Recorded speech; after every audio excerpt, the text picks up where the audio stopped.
Welcome to another wonderful edition of It's a Sports Show. I'm Scott Cray. As always, Dolphin Paul on the side of me. How much longer, Paul, do we do this for that I still call you Dolphin? I mean, there's got to be a point where you got to become like Charger Paul or Bill Paul or...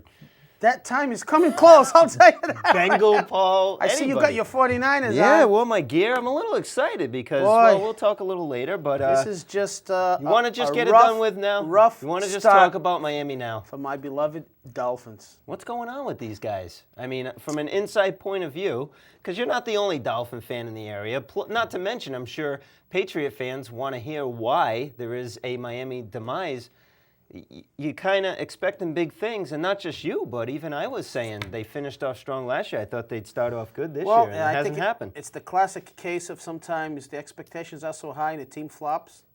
Up to this point, that's exactly what's happened. To the people who said, well, all these expectations, they're the media darling, and it's happened before with a lot of other teams, things just don't materialize. You think they're going to feed off the momentum of last year, right? And and there's no particular reason why it shouldn't have worked that way. Well, there's a couple. I mean, to get to the nuts and bolts, what happened? What I think is happening. Well, let's tell people first. They lost 16-6 to at home to Buffalo. At home to Buffalo, which really, in all aspects, should never have happened. I mean, you can't take any team lightly, but Buffalo's a team you would have expected Miami to beat. Let me just say this: Buffalo, and this is proven because the way they played against New England, I think is a little better than we thought. Yep. You know how when we had a little preview, we look at the schedule, this team, that team. That's why that's dangerous to do and it never works out. Sure. Buffalo's a little better, but they came into Miami with a young team. It had like 3 or 4 rookies starting at the defensive secondary. And you would have thought Miami would have played, again, not taking anything away from Buffalo, with a little more enthusiasm, a little more fire. They were at home. The Pittsburgh loss, like I told you, I thought was as good a loss as you can have. Because it was on the road. What kind of loss was this one in week 2 to Buffalo? It was bad a loss. There's no doubt. This is the other side of the pendulum, and they're getting killed in Miami for it. But I think there's a couple things. Their offensive line so far has been pretty bad. Dante Culpepper, even though his knee is healthy, he's not healthy as a football player. Well, he threw for 250 yards. Yeah, but he's uncomfortable in the pocket. He's not stepping into his throws, and if you watch the game, he made a couple of real bad throws. And even though he's healthy per se in his knee, even the coach said that he thinks when he's going back, he's not going back as quick as he used to. His mobility might not be. In other words, he's not comfortable. He's not his old self. Right. And I wasn't expecting the Dante Culpepper of 3-4 years ago, where he came behind Peyton Manning for MVP when Peyton had that great year. But he's just not right. And the offensive line is bad. They had 7 sacks in that football game, 3 or 4 which were Dante's fault, which is kind of surprising, a veteran like him. So right now they're up against it. The last thing Dante needs is to get sacked when he's already got some injury problems. It's disappointing because you thought they'd be a pretty good football team, and the season's still young. Right. And 14-2 isn't a bad record. I think that might get them into the playoffs. What was the turnovers in that game? Any idea off the top of your head? Because I'm looking at the stats and... wait a minute. Let's just go back to that 14-2. I thought I'd get at least a chuckle out of you. 14-2 a bad record? That's what I was trying to ask you. It's that's ignorance. way too serious. It's ignorance. It's not even... You're in your own little world. I almost imagine I'm in the bubble. You never even I'm in the said bubble. It. We're not hearing you. But let me just say this real quick on the Dolphins. I missed that one. Sorry. I'm a semi-pro comedian by trade. When somebody doesn't laugh, I want to know why. No. All right. But, I mean, if there's ever a recipe for a team to fix itself, it's playing the Tennessee Titans at home, which Miami luckily has next week. So, obviously, this is their Super Bowl so early in the year. And we'll talk about Tennessee in a little bit. They've got their own issues going on. Turnovers with Miami. I'm looking at the stats, and Culpepper threw for 250, yet they only put up 6 points. And then on the flip side, Buffalo, you're looking at 83 yards receiving, or rather, Loshman 83 yards passing. That's not much. They put up 16 points. Well, right off the bat, I'm thinking turnovers must have won. Buffalo didn't do much offensively. Miami's defense hung in, although they haven't really had a turnover in 2 games. A lot of people say they're an aging defense, which they are, but Buffalo had great field position in the first quarter and a half. Miami's defense held. Just to give you a quick synopsis, Miami started moving the ball right off the bat. Yep. Culpepper comes back, and I guess his hands are small. They're Portuguese hands, like mine. And he dropped the ball. So Miami's first couple of drives, they were in good position. All of a sudden, because of a sack and Dante's fumble, it's 3rd down in 2021. After that, this is another interesting note here, too. Mike Mularkey is the former Buffalo coach. He's now Miami's offensive coordinator. I don't know if they maybe figured out what the heck he was doing. They knew what he was going to do and stop him. But Buffalo's only points or a touchdown came from a blocked punt in Miami's territory. So that's kind of set up the touchdown. That's why you're looking at those stats, and they're not dominating because Buffalo's offense, they did what they had to do. They ran okay, didn't dominate, but Miami's offense kept putting the defense in terrible positions, and that blocked punt. And also, just another quick point, I know we're not going to talk about Miami all day, but it was, I believe, 10-0. Right before the half, Miami sustained a drive. They were at about the Buffalo 25, 20-yard line. They hadn't done anything all day. Culpepper rolls out, and one of those half-hearted, throw it out of bounds, throw it somewhere. Yeah. Interception. Horrible interception. That, to me, was a big turning point. Miami didn't get any points, and after that, they just couldn't do anything. And Not a good way to go into the locker room. Obviously, if you're a Dolphin fan, it's very disappointing. From a Patriots fan, I'm sure they're ecstatic, as they should be. So, well, 0-2 to start off. Somebody is going to be 1-2 after the lowly Miami Dolphins play the lowly Tennessee Titans in Week 3. I mean, I'll tell you right now, I'll make this statement. If Miami doesn't beat the Tennessee Titans, it's going to be a long season. It's a sports show might be hosted by one person. I'll tell you that right now. I don't know if I can. Where am I going? Either that or I'm going to wear one of those PTI masks and hold it up to my face. But. This is not Paul. All right, let's get to what people really want to hear about, and that's the New England Patriots. They pull off a 24-17 win against the Jets. A lot going into this game, and we talked about some of it last week. You mentioned with the Miami situation, Miami-Buffalo, where you have kind of guys that were inside the organization now on the opposing team. We all know the bad blood. Maybe not so much between the Patriots and Jets, but certainly between Belichick and the Jets organization, and there's a lot of different reasons for that. In Week 1, the Patriots started off slow, finished strong in the second half. We saw just the opposite this past week, where you could say that the Patriots started off quick and ended slow. I like to go the other route and say the Jets actually improved and made the adjustments in the second half, just not enough. So New England now 2-0. The Jets 1-1. What are your thoughts on this? Well, Patriots? I mean, there was a couple of the Patriots obviously started strong. Tom Brady came back with a strong performance. Chad Jackson, who everybody's waiting for, had a pretty good game. The big key to the Patriots is that running game. I mean, you got Lawrence Maroney and Corey Dillon, powerful running game, which it's a nice threat. Which can fix a lot of things. You know, if you don't have a great passing game, which I don't think the Patriots do because of the Deion Branch situation. Now you've got two guys who can really pound the rock, and with Tom Brady, even with subpar receivers, even though they got good tight ends and Kevin Falk they can throw to, you put a lot of guys in the box to stop the running game. And, Tom Brady doesn't need a lot to find somebody open. In the second half, the Jets just turned it up a notch, made a couple big plays. Couple great plays by their wide receiver, Lavernius Coles there. Right. What a tremendous play down the sideline. And the other one with Cotchery where he landed on a guy. Yeah, Cotchery finished with a $121. And everybody thought he was down and he ran in. So a couple big plays by the Jets. But,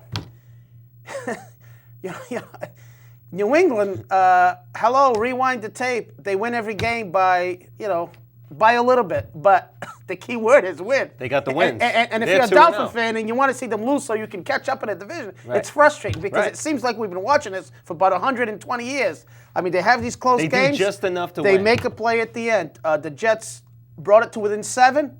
Tom Brady, third down. They make a play. It's a first down by a foot, first down by 6 inches. They make enough plays to win. So they're 2-0. They're in good shape, and they got a big game, obviously, next Monday night against Denver, who we'll probably talk about, who, like Miami, isn't exactly the team they were projected to be. I was expecting a heck of a lot more out of Denver, that's for sure. Brady goes 15 for 29, 220. Dillon, you talked about, he carried the ball 20 times, good for 80 yards, so pretty impressive there. Pennington had an outstanding day, 306 yards. They got behind, and they had to do nothing but pass the ball. That's exactly what they did. But like you said, Brady, third down, kept pulling it off just enough, and it's another Patriots win in I the mean, end. I think a couple observations after the first couple of games, and these are probably overstatements, but obviously we picked Miami and New England to be the front runners. Buffalo is better than we thought. I think they're much better than we thought, especially defensively. Offensively, Yeah. I think they're still going to struggle. The Jets, we weren't sure about Chad Pennington because of the shoulder, can't throw it deep. But he's a guy who's like Brady, kind of funny to look at. He throws the ball. There's not a lot of zip, but it lands in the right place. So Right. I give Pennington credit coming back and making use of his arm, which we thought there was big questions at the quarterback position. Absolutely. Man.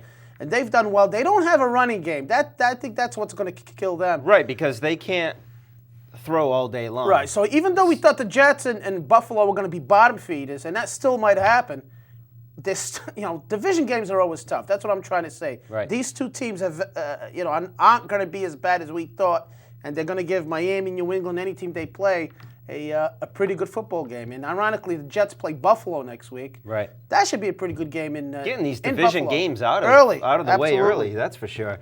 Looking into next week, Pats, Denver. Denver, a team that I said would stay in it simply because they play well at home. It's one of the hardest places to play. But Denver, like you said, kind of in comparison to Miami, you expect big things, and it just doesn't happen. What are your thoughts as far as going into? They lost at St. Louis, a lot of turnovers, okay. Right. Now they come back at home, and they're favored by, 11 and a half against their hated rivals, the Kansas City Chiefs, who were without their quarterback, Damon Hewitt, who got Herm Edwards. We've talked about Herm Edwards. Hello, we play to win. We'll be associated with that. And, their offense isn't doing anything, Kansas City, but they go into Denver and take them right to the end, and Denver wins, I believe, in OT. Yeah, it was a close game. And Denver hasn't scored a lot of points, so I know this Jake Plum is kind of an enigma, makes great plays, sometimes makes terrible plays. So He put up good stats though last year. Well, he was ridiculous. Yeah, I mean, they went to the championship. He makes a lot of good plays, but sometimes he makes bad plays. He's one of those quarterbacks, not as good as Favre, but sometimes you're happy with him. Other times he'll kill you. A lot of people don't have respect for him as a QB. Looking at this game 3 weeks ago, we would have said, wow, well, what a powerhouse game. Right. All of a sudden now, I don't know how to feel about Denver going into New England. I mean, I'd feel very strongly about Denver. They've had New England's number. If you look at the straight-up record, they beat them last year in the playoffs. Yep. So this is kind of a revenge spot for Denver, and I'm real curious to see how they come out. I don't think this is a stronger matchup. Well, we saw the Patriots. This is a Sunday night, by the way. I don't know if I said Monday night. I think it's a Sunday night game. Is it a Sunday night game? I believe I'll have to it check is. on that. Yes. Sunday night Denver, game. Yeah. New England, 8:15. I don't know if I said Monday night, but it's a Sunday night game.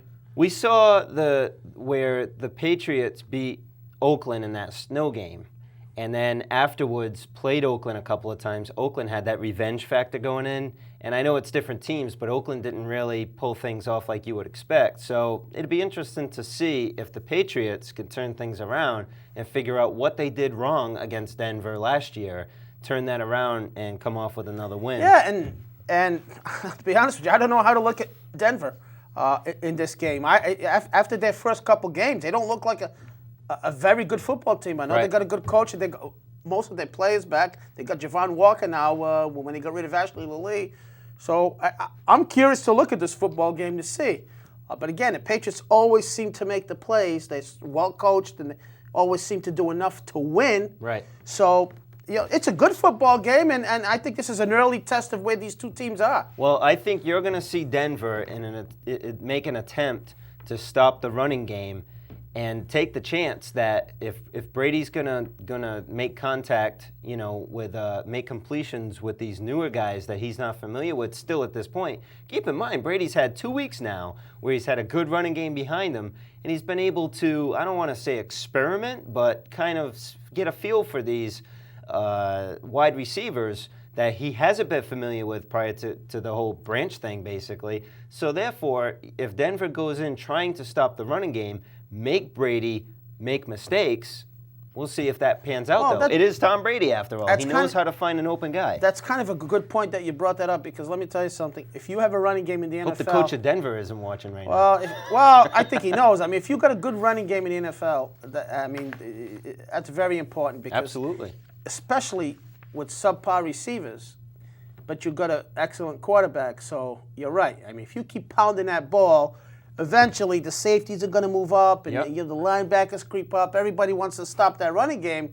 And, I don't care, if they got Doug Gabriel or Rashae Caldwell, Brady can get the ball there. So you can usually... Brady can get the ball there, but can the receivers run their routes correctly and make the catches correctly? That's going to be the true test. That's what's great about football. It's a big chess game. But, if they keep pounding that ball, they're like, all right, come on, stop it. And then all of a sudden you get a linebacker around, say, a Kevin Falk, who's a very important part of this team, by the way. Absolutely. Third down guy makes big plays. You suck up a linebacker, you put Kevin Falk on him, boom, boom, boom, Brady gets the ball there. There's your big play. So, this running game is obviously anybody that plays New England, almost every game plan against every team is stop that run first. Right. So especially true against the New England Patriots, who have, they call them Thunder and Lightning now, but that's what's going on That's now? what's going on. Corey Dillon's a Thunder and Baloney's the Maroney the Lightning. All right, I'm sorry, all right. Frenchie's going to shut you off, baby. I know. So I'm expecting a Patriots win just the same, but I think that Denver's going to test Brady. And again, it's not really a test so much for Brady as it is for the receivers. And as somewhat of a Patriots fan, everybody knows I'm more of a Niners fan. But wait at a least, minute, let me add this. No, New England, somewhat. I'm just a football New fan England, in general. Cincinnati, San Francisco. You got almost all the divisions covered. We're getting close with you. You got it, Frenchie. No, it's still... You know what, Frenchie? I think what we're going to do is we're going to get a jersey from any NFL team. We'll put it up against the background, and he'll wear it on any given week. Let me reword that. As someone who is surrounded by Patriot fans and in the area of Patriot Nation, I'd like to actually see that test. I'd like to see that wide receiver test. This isn't a court of law. We can't strike that comment. That comment's in the books. It's in now. Find the tape later and tell me where it is. Where was I going to go? The Saints. Interesting thing about them, they have their... You mean the quarterback Miami could have had, Drew Brees? Yeah, exactly. They have their first sold-out season. Every seat in that stadium is occupied by a season ticket holder for the first time in their franchise, which, by the way, started in '67, so it's not like they're a new team. How about the New Orleans Saints, coming together after a moment of tragedy? I'm sure that plays some part in this first ever sellout. Oh, there's no doubt about it. The stadium all fixed, and they're back to the Superdome. And last year they were, of course, playing in Louisiana, which was a everywhere. joke. Unfortunately they had to do it. Listen, my boy Drew Brees, who we thought his arm was going to be a little shaky, he's found a way to get his team to 2-0. But you got Drew Brees. You got the most exciting player in football right now, Reggie Bush. We talked about that. He's catching. He's so far. What we thought he was going to be for a rookie. Exactly. He's not the only running back on the team. Deuce McAllister gets a lot of carries, but Reggie Bush, you got to watch him at all times. They're 2-0. Not only we got the Katrina situation coming back into New Orleans, but hey, we got a good football game. Yeah. Normally Atlanta and New Orleans, you're like, only the gamblers, degenerate gamblers like myself will stay up and watch it, or people who play fantasy. But it's two 2-0 teams. Two 2-0 teams. It's Monday Night Football. I think ESPN's going to be ecstatic about this matchup between Drew Brees. A lot of storylines. Drew Brees, Katrina, New Orleans. I'm sure they're going to have a tribute.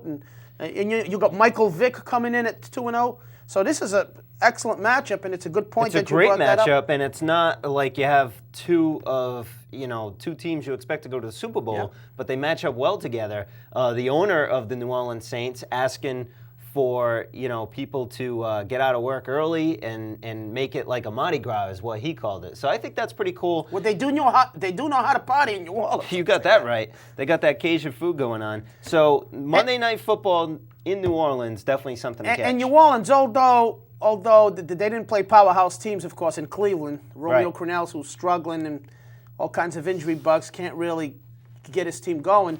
And Green Bay, of course, the sad story of Brett Favre. It looks like he's going to have a terrible last year. He should have hung it up. I said that last year. He should have hung it up. Considering the team he has, I would agree with you. But New Orleans won both those games on the road. And I don't care who you play in the NFL. On the road, when you can go and get a win, I think it's a pretty good win. So, yeah, I'm kind of looking forward to this matchup. Like you said, ordinarily snoozer, but could be a good lot one. Of storyline. Absolutely. Well, New Orleans last year, people were kind of pulling for them and hoping they do something. Playing their home games in Louisiana and partially in Texas.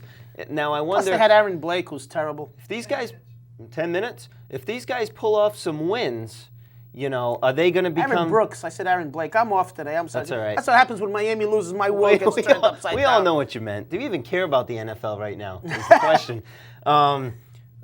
I don't even remember what I was saying, but we're talking about New Orleans. Well, you were talking about New Orleans and people rooting for them. I wonder if this will be the year now that people will say, well, if I have to root for another team, New Orleans could be the sort of the. I knew we'd get another one before the end of the show. Frenchie, get a New Orleans Saints shirt up. I was voting for the New Orleans Saints. You are incredible. It's a sentimental story. No, I know exactly. I know exactly what you're saying. It's a sentimental story. I mean, let's face it. I mean, you could almost see. We've talked about this before. The Saints are probably the worst representation of an NFL franchise. Right.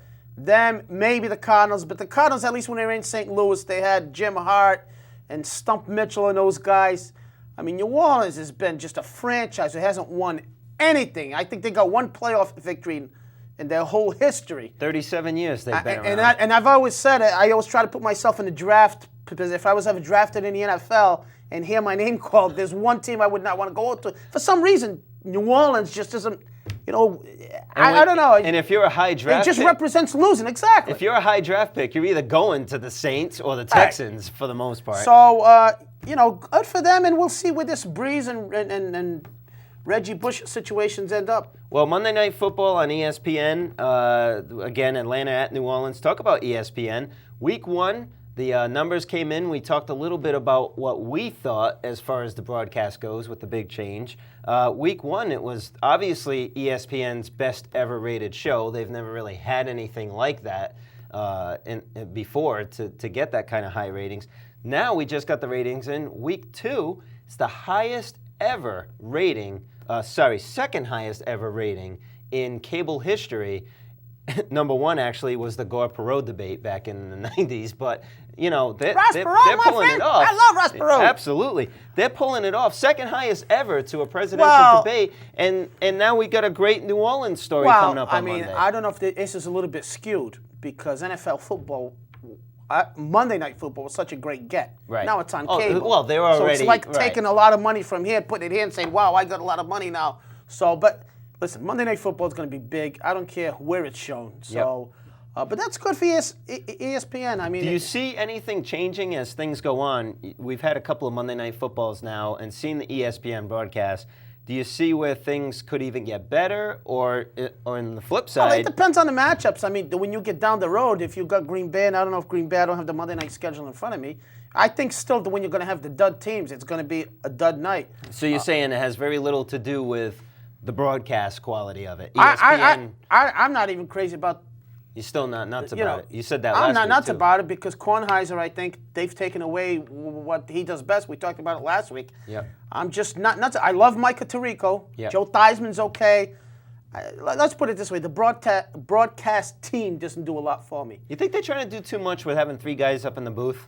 Well, I mean, I think they back in the day, it was a two-man show. Just trying different things. Again, you bring in a guy like Kornheiser, I think he needs to be his witty self. I'm not saying a clown. Right. But, he doesn't add, to me, he doesn't add much. When I watch a football game, I want to know things that I don't know. I mean, I've been watching football forever, and that could take a lot of Monday nights to teach you things you don't know. No, but I could pick up a lot of things as I'm watching, and sometimes I'll tell my friend something that the broadcaster will say right after that. Right. Like, oh, I think it's an offside. I think that was holding. Oh, there was a great block there. But guys like Phil Simms and stuff like that will tell you things maybe that you don't know. Right. Or Jaworski will say, well, you know what they were trying to do here? They sent the tight end wide to pull this defender, and they threw it over here.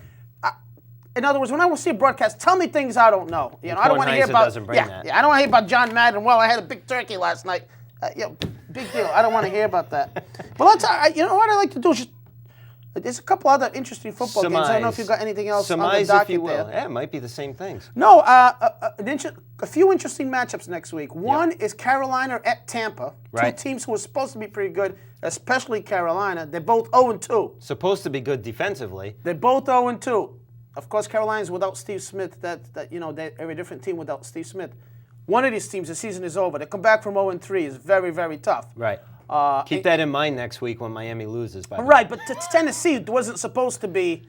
I mean, it's more on the Miami point of view that they're 0-2. But Right. I'm talking about both of these teams. One of them is going to be 0-3, which I think is surprising to a lot of people. Another one, which I'm surprised that you haven't brought up yet, is Cincinnati at Pittsburgh. Yeah. Pittsburgh 1-1. Cincinnati rolling right now. Carson Palmer. Pittsburgh was terrible this past weekend. We didn't even talk about that. Give a lot of credit to the Jags, though. I said the Jags were going to be tough. Yep. I know a lot of people don't like Leftwich. Did you watch that football game? I watched some of it. Well, if you put a microphone on those hits, what a physical football game. Yeah. I would not want to play either one of those teams. That's a bruise fest. A lot of those guys are probably hurting right now. Oh, yeah, they're sore as can be. And they will be. Jacksonville, keep an eye on them. I'm telling you, I love Jack Del Rio as a coach. I think it's a tough physical football game. Cincinnati at Pittsburgh. You've got Carson Palmer, of course, who came back wonderfully from that injury. Right. He's on fire. He's back on track. They got the defense, both running game. Johnson's doing well. Rudy Johnson tearing it up. And Pittsburgh's 1-1. If they lose to Cincinnati, they'll be 1-3, and they'll be behind the 8 ball already with Cincinnati. So Yep. Baltimore is another team that we really didn't talk about with Steve McNair. They look very good. So that's a pretty good division there. And I didn't even mention the San Francisco 49ers. 1-1 after a good win last week. I'll tell you, I've picked the Niners twice on the Handicapper's Corner on the score. Alex Smith, I haven't seen every minute of the game, but it looks like he's starting improving to mature. a lot more over last year. Frank Gore's a solid back. Absolutely. And their defense is pretty solid. And you know what? They play San Francisco. They play Philadelphia this week. At home. Who lost that great comeback by the Giants, Right.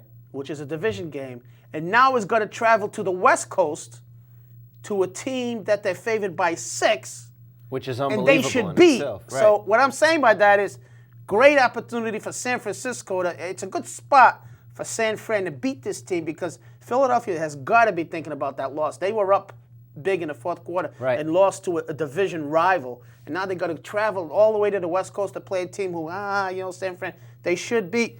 I think it's going to be a close football game. And I agree. Think Philly will take San Fran lightly going into there? I mean, we see this sometimes. You can't say that teams do not go in taking other teams lightly. I don't think lightly is the word. I just try to put myself in a position. You had your division team on the ropes. Yep. And they came back and beat you. That's got to be a disheartening loss. But now you've got to re-energize yourself, if you will. Get out to the It's West not Coast. a big game. You're playing San Fran, Right. in all due respect to San Fran, a team you should beat. Right. But you've got to go all the way out to the West Coast. And nobody's going to tell me that loss to the Giants is still not on that team's mind. Absolutely. But they that's all might I'm use saying. that as motivation, too. The biggest thing that surprises me with San Francisco is the defense. When we made our picks a couple of weeks ago, I said that I thought that Gore would be okay. I thought that the QB, Alex Smith. I don't know why I always want to say Reggie Bush on that team, but Alex Smith would be okay. He runs the ball. Yeah, right. I thought those two guys would be okay, but I thought that San Fran's defense would be terrible, as it was last year, as the worst defense in the entire league. I think they had like half a been pretty dozen sacks, decent. if I'm not mistaken, They've been against decent, St. very Louis, so- aggressive and young. So If you're a 49er fan, I think you've got to be encouraged by the progress, especially of Alex Smith, who's of all the teams, you got that one this on is this still number week. one. Niners, then Cincy, then everybody else. So a lot of things starting to unfold, in the NFL, and I know at times running short here. Couple of things we got to talk about. Tennessee, Kerry Collins, they're sticking by him for week 3. He has a 1.3 quarterback rating, 1 minute, which is just ridiculous. But to prepare, that was a mistake there. They just traded Billy Volek to San Diego. They traded Billy Volek, so you got to wonder if Vince Young's Tennessee's in flux. And Owens broke a finger out 2 to 4 weeks, but he's going against Philly October 8th, so you're guaranteed he'll be back by Last then. thing I want to talk about real quick, and Yep. again, we kind of ran into it and didn't realize there's a lot of storyline. The Chicago Bears now have a little bit of an offense. Boy, they look solid. Sure. Going to Minnesota, who's also a surprising 2-0.